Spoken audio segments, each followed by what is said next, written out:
life, every day, late at night, not okay. All I want, and I pray, all I need.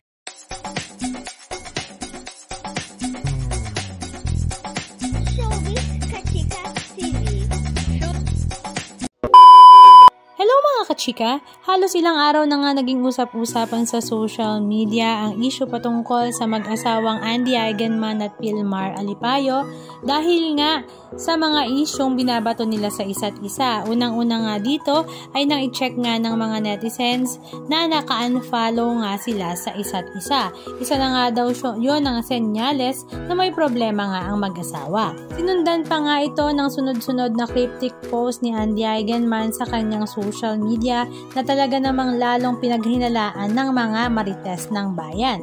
At maging si Pilmar nga ay hindi rin nagpatinag dahil siya ay sunod-sunod rin ang ipinost sa kanyang social media account. Marami tuloy ang na-curious kung ano nga ba ang pinagdadaanan ng dalawa. At ito nga ay nakita ng mga netizens dahil mukhang nag-cheat na naman nga daw si Pilmar Alipayo dahil meron nga itong BFF na apam kung saan parang more than BFF nga daw ang turingan nila sa isa't isa. Katunayan nga niyan ay nagpatato pa nga ang dalawa ng 224, meaning today, tomorrow, and forever na talaga namang ikinataas ng kilay ng mga netizens. Na ikinakasama naman ng loob ni Andy dahil tinuring na nga daw niyang kapamilya itong si Apam.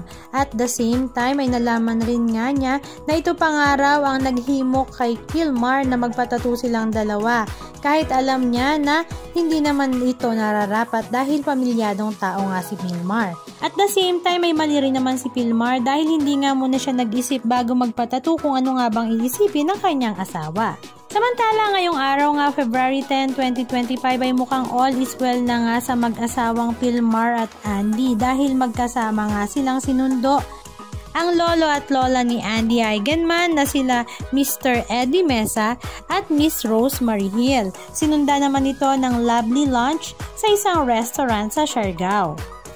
Kasama rin nga sa kanilang lovely lunch ang mga anak ni Andy na sila Kowa at Lilo, maging ang kanyang panganay na si Ellie Eigenman.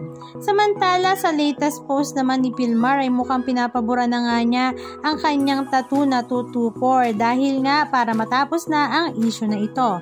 Halika at panoorin natin ang ilan sa mga video clips ganap na kanilang inahad.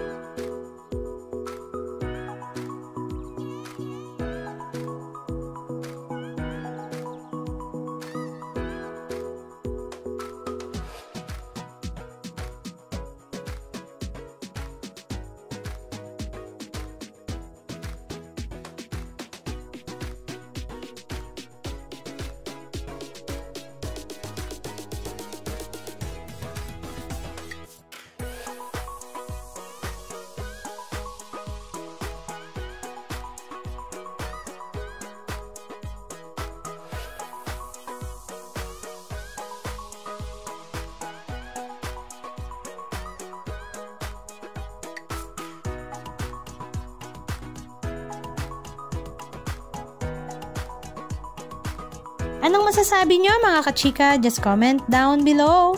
And please don't forget to subscribe. Thank you!